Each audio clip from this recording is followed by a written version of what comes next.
Again, it's a testament to the team that's around, because we talk about like how, that scene, it's sexy and it's manipulative, it's this, all these things. And it's like, for us, it was also quite technical, because we had to make sure that the timing of the kiss worked with the camera that's coming in, and I have to get back and it's got to pan up. There's just all these other things. And really there's while it's a 3-way kiss, it's more like a 4, 5, 6-way kiss, because there's so many other people. I feel like the camera is the fourth person, because right. it is a dance between all of us, and it's not just us that's making this. It's a group of people.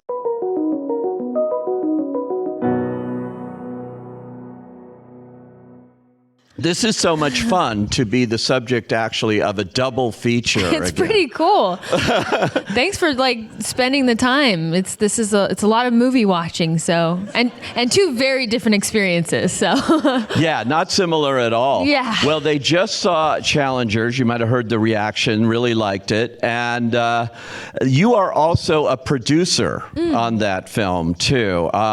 Is that the first film you've produced? No, technically in quarantine days, we did a film called Malcolm and Marie, which I also produced. Ah, yes. So that happened, and then Euphoria I produced as well. Yeah, well, the television, yeah. Which you are going back to do a 3rd season, I believe. Yeah. Excited?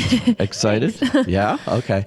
Let's talk about Challengers. And in terms of it's so much fun to watch it, and the dynamic between you and Josh O'Connor and Mike Faced is so unique. And this movie is sexy too. Yeah. I have to say. Luca does sexy. That's his thing. He can do sexy. Yeah. But it really is, and it's fun. It's got a great sense of humor, and it has a lot to say about relationships and people. And, the dynamic of your career versus your personal life and everything else going on. Yeah. Well, Mike and Josh are fantastic. They are so talented, but they're also just really lovely people. So they were so lovely to work with. And because it's just the 3 of us, and it's obviously such an intimate space to share, it's so important that you feel safe with your fellow actors. And they really created that space. And we were really lucky because we had a lot of rehearsal time together. We shot the film in Boston, and we had quite a few months before the film started to just do tennis training, and that was kind of like our boot camp. And it was really nice because I was not alone in the fact that I had to pretend to be a professional tennis player, and I am not. And you could have fooled me. Well, thank you. My father was a tennis pro. I grew up in tennis. I know, you were saying. And I have to say, the tennis in this movie is so realistic. Thank you so much. I think you can go out on tour. Well, well, thank you. Yeah. It's funny. People ask me all the time now, do you play tennis? I'm like, no, girl. No, never? The ball was not real. Well, the thing is we for most of the training, I was really trying my best to be a tennis player. I was, we were putting in all this work, and every day we'd have however many hours of tennis training and then work out together, all of us as well. And it was brutal because I was like, it's not something that you can just pick up. I think I don't know, does anybody play tennis? Okay, so if you do, it's not something that you can just be like, it's not pickleball, right?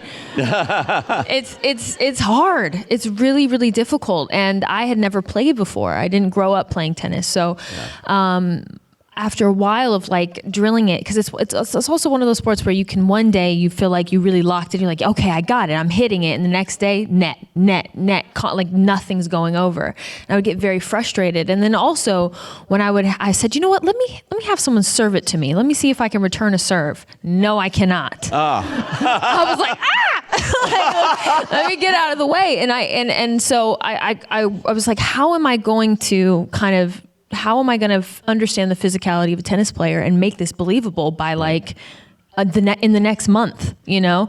And so I started to try to approach it like choreography, like dance, because that's kind of my background is dance. Yeah. And I said, okay, well, if I try to understand it as if it's choreography and try to get it in my body in that way, then that's something that makes sense to me. That's something that makes sense to my body. So I started to kind of like, we had a wonderful professional tennis players, and I just kind of shadowed. And I would just match up my footwork to hers and just try to like, I want it to look like, like looking in a mirror, like, or seeing double. I just would record myself next to her over and over and over again, go back, look at her, like, that's not, her arm's a little higher there. And I could move my feet a little quicker there, and just learned it in that kind of way, like perfect mimicking basically. Yeah. And once I forgot about the tennis ball, then it started to look a lot better, so it was a lot of, serving and hitting with no ball, but it looks good, So they put the CGI, the ball? Yeah. That's how that was done? Yeah, so I would do this, I would start the serve, and then I'd throw it, and then let technology take over. The magic of movies. Yes, the magic of movie making. Wow. So it's so realistic to look at. It's just really amazing. I've seen a lot of tennis movies and things. I have to say, too, they just saw the movie. The end scene is just a brilliant scene full of editing, music, acting. It tells you everything about these characters without one word of dialogue going in this match. And you going like, I've never seen the movement in a tennis thing like you do it. It's just like a rhythm. It's fascinating to watch. Well, thank you. I think I have to give credit where credit's due, and that's to Luca and to Sayambu, and the entire tennis sequence was mapped out. Like everything was shot listed and storyboarded. It was very technical, and after like 3 weeks of doing this, you're like, am I just doing the same thing over and over? Like, but there was always a reason, and there was and he had this beautiful way of tracking emotionally where all the characters were at, while simultaneously never losing like the momentum of the game. And we always just, it was interesting when we were doing a press tour. We were asked about sex scenes, and I was like, well, there isn't any sex scenes, and they were like, oh. Yeah, there isn't. And we're like, no, it's the tennis. That's the intimacy. That's what you're feeling. They're living vicariously through this shared love and passion for this game, and anything they can't say or do in real life, they let out through tennis. And I think what drew me to the character initially was this idea of a love or passion for something. I think I'm so grateful for my job. I'm so lucky that I get to do this for a living. It's so special, and I feel so grateful. And I think about Tashi's passion for what she does, and the idea of it being snatched away. Luckily, I'm grateful that I have a job that I can do if when I'm 70 years old, I can still play characters and I can still do this. But an athlete, you only have a certain amount of time, and God forbid you get injured, the entire trajectory of your life and your career can change. And this idea of loss and mourning a life that she never got to live and have, I think it was very heartbreaking to me. And also, she never allowed herself the time to grieve. Right. And so I think she's dealing with this loss and this grief and trying to like push all of her hopes and dreams and ambitions onto other people. And I just found that quite interesting, how maybe tennis or all these metaphors for other things, for power, for love, for loss, for pain, and it's all through this tennis match. And every conversation that they have, I think it's brilliant that Luca kind of directed the sound to be this like techno thing, because it feels like a match. And as soon as we start get going, the music, and it's like, oh shit, oh okay, and Reznor and Ross did the score, and it's just so perfectly pitched to this entire movie. Tell me about Luca Guadagnino, your director. He's so passionate. Yes. I had a chance to talk to him a little while ago, and he's just somebody who loves this, He does. and knows how to do it. And so in directing you guys, what was that like? I think he just has such an understanding of character. I don't know, he just sees people for all of what they are and wants to explore all the complicated parts of them and show it in the most beautiful ways. And I know like some of our first conversations about the characters, it was even things down to like the kind of like lotion she uses before she goes to bed, you know, and like we were like, oh, that's the kind of woman she is, you know. She likes to wear a silk slip to bed. Do you know what I mean? She's not wearing regular pajamas or a t-shirt. She's wearing a silk slip. But you know, it's all it's little things like that, you know, that build these characters and also tracking them through time and how they change and how they evolve, and what are their hopes and dreams and fears, and these characters are so, you know, intertwined and so messy. Yeah. In this really beautiful way, and I think he just captures that feeling and adds things that because I don't know if there's like maybe I'm making this up, but like for example how windy it is in the final, I don't believe that was originally in the script. I think that was just something that he added, the texture and the chaos of it. But he sees things in this really beautiful, visceral way, and wants to tell stories about complicated characters that are messy and make mistakes, but still you love them and you root for them and you want them to win. And I appreciated that specifically regarding, you know, Tashi, because I didn't want her to be like a caricature of a strong woman, like, you know, He, you know, it needed to feel earned and honest, and I appreciated that he allowed her to be vulnerable as well as strong. And you see that even everything and her manipulation and all these things, you know, that an actor might look at that and go like, oh God, you know, do I want to play that? And I mean, the scene on the side of the bed with the three of you is the best piece of seduction and manipulation I've seen since Mrs. Robinson brought Benjamin into the bedroom in The Graduate. I mean, and the way you had to pitch that between the three of you, it's just beautiful chemistry between the three in doing that, and the way it's written and acted. Well, I appreciate that. I think again, it's a testament to the team that's around, because we talk about like how, you know, oh, that scene, it's sexy and it's manipulative, it's this, all these things. And it's like, for us, it was also quite technical, you know, because we had to make sure that the timing of the kiss worked with the camera that's coming in, and I have to get back and it's got to pan up, you know, there's just all these other things. And really there's while it's a 3-way kiss, it's more like a 4, 5, 6-way kiss, because there's so many other people. I feel like the camera is the fourth person, you know, because it is a dance between all of us, and it's not just us that's making this. It's a group of people.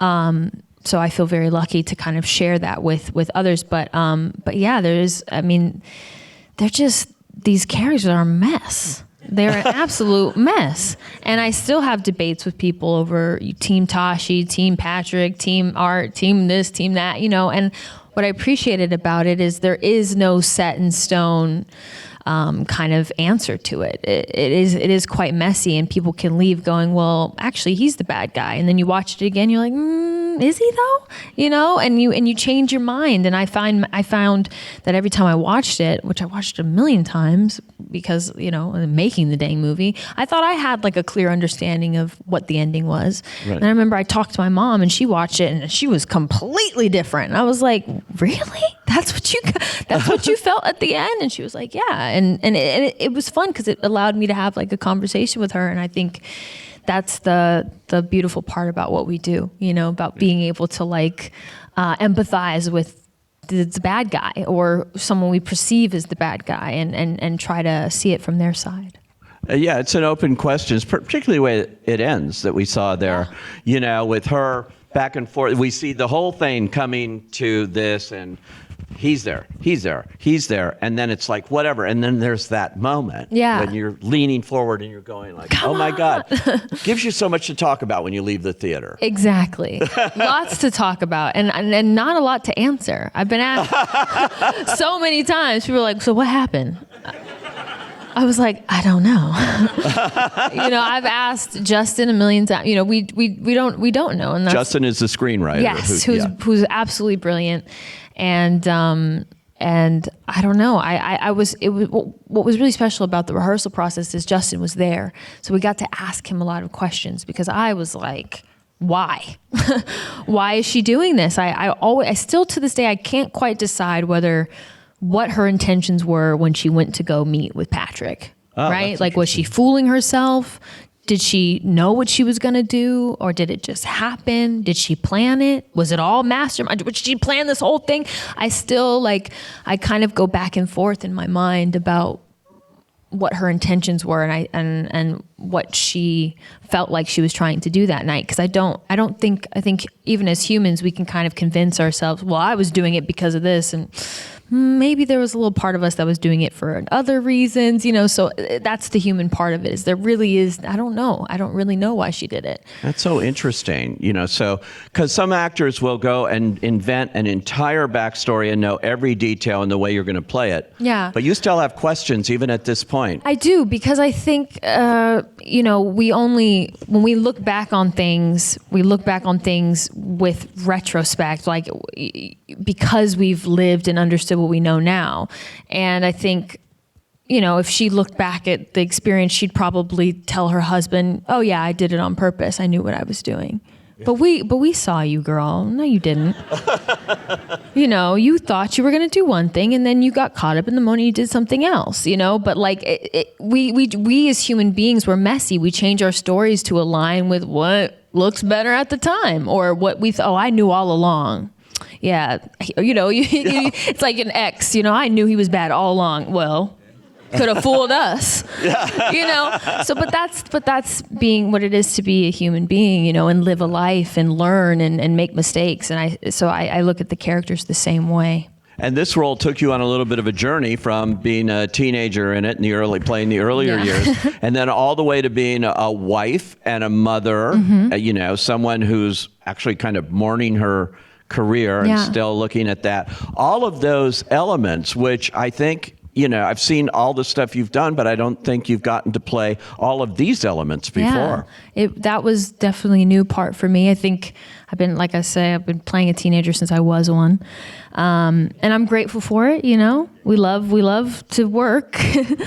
But it was time to, step into a new kind of part of my life and play a character that is closer to my age or has experienced things maybe I haven't quite yet.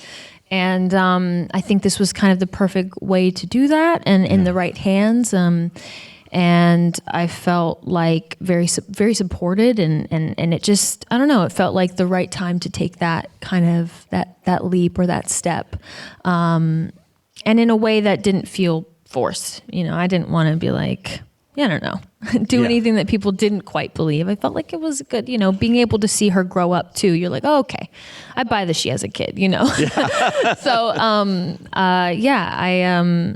it's Challengers is special, it's special to my heart, and grateful to have done it with the boys, because they're both just, again, I can't say enough about how great they are, but they really are so wonderful and perfect and so different from their characters. Like, I cannot tell you. Really? Yeah, really. Like, they're just, I guess people think Patrick's a bad guy, but Josh O'Connor is the sweetest guy you'll ever meet. He couldn't be further from this kind of guy.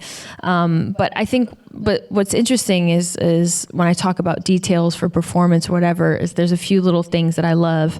There's a scene when they're eating dessert at the party. Oh yeah. And it was Mike's choice. If you see him, he's like scooping off all of the whipped cream off of his strawberries, because he feels like Art would be like, I can't eat that. I have to just eat the strawberries, Meanwhile, the other characters had 3 already, and he eats his churro. He's very just like, or there's a part where Josh is walking through and he has a hot dog, and then he just throws the wrapper. And it makes me laugh every time. I feel like people don't even notice that, but it's a little thing that shows you that Patrick's like, I can just litter. Like people will clean it up. You can do You know what I anything. mean? And it's little things like that I think build these tiny moments that like build beautiful characters, you know, and you catch it if you catch it. And He shows it too. You know, I had empathy for him, for you, and for Mike, a faced character too, in all different ways that they had. All three of these people are playing a game not on the court. Yeah. But on the court. And it's really interesting. Yeah, absolutely. I think like, again, it's just a giant metaphor. And when I was trying to explain people to the movie, I was like, it's funny, but it's also sad, but it's like about tennis, but it's not, you know, and you don't really have to understand tennis to like get it, but like, just go see it, you know. It's hard to explain, and it has a kind of genrelessness to it that I appreciate, and I think that Luca captured really beautifully. Now, before you came out, I asked how many people have seen Dune Part 2. Had not. And a lot of hands went Really? up, which is like, I'm shocked. I was too, Yeah. because this movie's been out since March, and you really can't avoid it. But there's a lot, so we have to be careful not to reveal No spoilers. a whole lot. Okay. Because they saw Challengers, but they haven't seen this yet. Very But different. this is really something, because at the end of the Dune Part 1, you know, we see you're going to be a major part of this. It's teased, but Yeah. here you really are, and it's quite extraordinary. Well, I felt very lucky to be part of the first one. I was there for probably about a week. Yeah. And I just was like, I would love to be able to come back and do more of this, because everybody was so welcoming and everybody was so lovely. And it was just the coolest thing. I mean, the costume, I was just like, I need to get back to this. So you didn't know when you made the first Dune that there would be a Part 2? Well, I hoped that there would be. Yeah. I mean, that ideally, this is only the beginning. You know, Right. you would hope that there'd be another. But Yeah. I mean, the first one's got to do well, right? I guess for there to be a second one. So I was That's really it. hoping, you know, that Right. we'd have the opportunity. And so yeah, going into the second one, just being able to spend more time with the character and get to know her in a deeper sense and who she is, and build this love story with Timothy and with Denis. It was it was such a dream. She's a hell of a warrior, but she's also involved in this relationship with Yeah. Paul that gets more and more Complicated. complex. Yeah. Indeed. Yes, it does. What do you keep doing these movies where you're... I know, complicated love triangles. I know.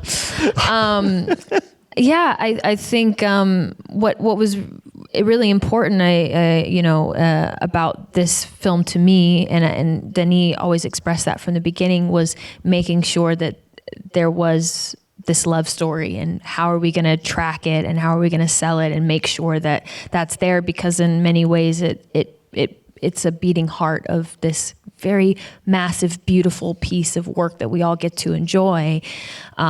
There is a heart to it, and I think that lives in something very human, which is just falling in love for the first time, which I think at the end of the day, these two characters are doing in a very complicated and scary time in their life, and in their, the life of their, people, their planet, so there's so much at stake. And I think for my character, at least, the idea, I think, of falling in love because she is a warrior, I don't think that that's something that's the first thing on her list of things to do. And definitely not Paul. Paul represents, I think, things that are painful and traumatizing, really. Right. And she's very, very against the very idea of him, which I appreciate. It's something that's a bit different from the books, but it really gives her a sense of agency and a sense of I don't know, just of self. She doesn't immediately accept that this random kid is the Messiah. She's like, whoa, hold up. Wait a minute. You have to prove yourself, you have to earn our respect, earn your way in. And ultimately, I mean, you'll see how that ends in a second. Yeah. In 2 hours. Yeah. Do you go back to the book, his book? Absolutely. And use that too, even though that's not the script that you're shooting? Of course. I mean, the books are the most important thing, right? It's where it's all born from. And I've referenced it a few times because Denny's interpretation of Chani is quite different. In the books, I think she's less reluctant to accept him as the Messiah. She kind of is all for it, She's like, yeah, let's do this, And I think while I think that worked then, I think it's nice to experience this version of Chani where it allows us to play with the battle of mind and heart, Right. And gives Chani a little bit more to be wrestling with. Yeah. Because I think that's the whole time is it's this pull of the heart that's like it's love. There's nothing you can do, But then the mind is saying, well, this person is a threat. This person can turn on you. This person can hurt you. And I think she's always led with both being in synergy with each other. So now that this person has thrown everything off, it's like she doesn't. She's like, you're messing this up for me. This is not how I know what I'm supposed to be doing. And I think what I appreciate about her character as well is she's one of the few people that doesn't have any special capabilities. Yeah. She can't control minds or, do anything like that. And the only thing she wants to gain is she's not, power hungry or anything. The only thing she wants to do is protect her people. Right. She's just a fierce protector of the people that she loves. And that's all that drives her. Yeah. So she's very human in that way. And I don't know, I appreciate that part of who she is. And it was fun to kind of just find and figure out. And also just we get to be in the most beautiful sets with the most beautiful costumes and the most beautiful parts of the world. Like, it's just the coolest job. They all won Academy Awards for everything. Yeah. I mean, they know what they're doing, So I just want to, make sure I'm doing my best every day because everybody is so talented and it's such a special group of people. And it really makes you want to. So I think Denis Villeneuve, who's the director, has indicated there might be a part 3. Oh, yeah. That's what I've heard. Yeah. Are you? Okay. I mean, I'm going to ask him. I don't want to get in trouble. Warner Brothers? Maybe we'll find out. Amazing. Well, congratulations on what a fantastic year this has been for movies with you in them. Thanks. Yeah, and we're going to see, I know there's a huge amount of Euphoria fans, and like I mentioned, you're back to doing that, and that's been a long time coming too. But it has. You've won 2 Emmys for the first 2 seasons, so it's something that is a special place for people in the career of Zendaya. Thank you so much for coming out tonight. Thank you.